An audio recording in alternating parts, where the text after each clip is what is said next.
అందరికీ నమస్కారం. నేను doctor Nagarjuna Reddy, YSR district doctor wings ప్రెసిడెంట్గా ఉన్నాను. సో ఒక చిన్న ఉదాహరణ ద్వారా మీకు తెలియపరచదలుచుకున్నాను. మన భారతదేశంలో అందరూ మధ్యతరగతి, దాదాపు అందరికీ మధ్యతరగతి కుటుంబాలే. గత 10 సంవత్సరాల కిందగడ చూసుకుంటే మధ్యతరగతి కుటుంబంలో 5-6 మంది పిల్లలు ఉన్నటువంటి ఒక కుటుంబ వ్యవస్థలో అందులో ఒక పెద్ద కుమారుడు ఉంటాడనమాట. ఆ పెద్ద కుమారుడికి వ్యసనాలు ఉంటాయన్నమాట. వ్యసనాలు అంటే మద్యం సేవించడం, జూదం ఆడడం, వ్యభిచారం ఇలాంటి వ్యసనాలు అన్నీ ఉంటాయన్నమాట. అందులో అతనికి సంపాదన ఉండదు. సంపాదన ఉండకపోవడం వల్ల అతను ఏ విధంగా సంపద సృష్టించాలి అనే ప్లాన్తో ఉంటాడనమాట. ఇంకొక అందులోనే చిన్న కుమారుడు ఏంటంటే బాగా రెస్పాన్సిబిలిటీ కలిగినటువంటి కుమారుడు.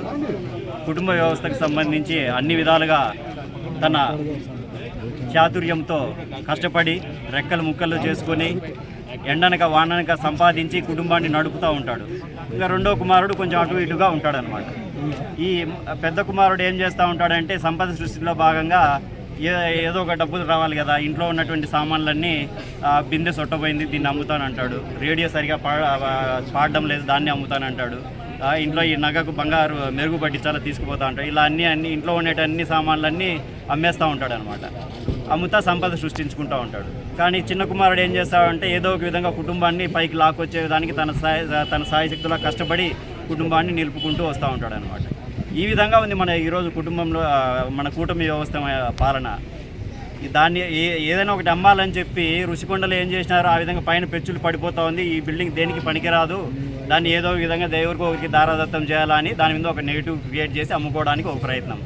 ఇప్పుడు వాళ్ళ మంత్రులు మొండిగోడలు ఉన్నాయి, ఎక్కడ ఏ విధమైనటువంటి కట్టడాలు జరగడం లేదు, మొండిగోడలు ఉన్నాయి, దేనికి పనికిరావు, ఇవి ప్రైవేట్ చేయాలని చెప్పి ఆ విధంగా దాన్ని అమ్ముకోవడానికి ఒక ప్రయత్నం.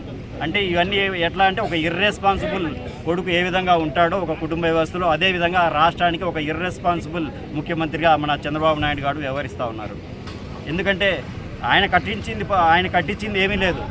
కనీసం జగన్మోహన్ రెడ్డి గారు విప్లవాత్మకంగా ఒక కేవలం 5 సంవత్సరాల్లోని ఇన్ని పర్మనెంట్ కట్టడాలు చూసి కూడా ఆయన ఓర్వలేక దాన్ని అభివృద్ధిలోకి తీసుకురావడం పోయినిచ్చి వాటన్నిటిని వాళ్ళ అన్యాయులకు అమ్మడానికి ప్రయత్నం చేయడం అనేటువంటిది చాలా దారుణమైన విషయం. ఒకసారి చూడండి, మీరు బిల్డింగ్లో వచ్చి చూడండి, విదేశాల్లో వెళ్ళినట్టు మీరు సినిమా షూటింగ్లకు కూడా ఎక్కడా వెళ్ళాల్సిన అవసరం లేదు. జగన్ గారు కట్టించిన కట్టడాల చుట్టూనే మీ సినిమాలన్నీ షూటింగ్లు చేసుకోవచ్చు. ఇప్పుడు గత 2019 ముందు అమరావతిలో ఏం కట్టకుండానే ఒక టూరిజం అని చెప్పి బస్సులన్నీ వేసి అందరినీ రాష్ట్రపరంతా తిప్పినారు. ఆడిపోయి జనాలు అందరూ అవాక్ అయిపోయి నీళ్ళల్లో మునిగి వచ్చినారు. ముందన్న చెప్పింటే స్విమ్మింగ్ సూట్లనే తెచ్చుకునే వాళ్ళమే, ఏం చెప్పకుండా ఊరికే పంపించినారు అని చెప్పి అందరూ మునిగేసి వచ్చినారు అనమాట. అదే మా జగన్మోహన్ రెడ్డి గారు ఐడియా రాకపోయా, ఇన్ని కట్టించింది కూడా ఒక టూరిజం లాగా అందరినీ తిప్పి నింటే జనాలందరూ చూసి అరే జగన్మోహన్ రెడ్డి గారు నిజంగా ఇంత బాగా చేసినారే అని చెప్పి అందరూ అనుకునేవాళ్ళు. ఇప్పటికైనా మేము రియలైజ్ అయినాము, చేసుకుంటా ఉన్నాము.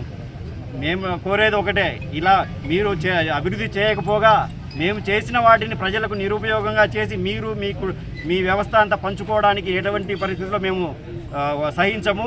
మా కార్యాచరణ ఇంకా ఉధృతం చేస్తాము. ప్రజలకు, పేదలకు, పెద్ద మధ్యతరగతి కుటుంబాలకు వారికి మంచి చేయడమే మా జగనన్న ఉద్దేశం.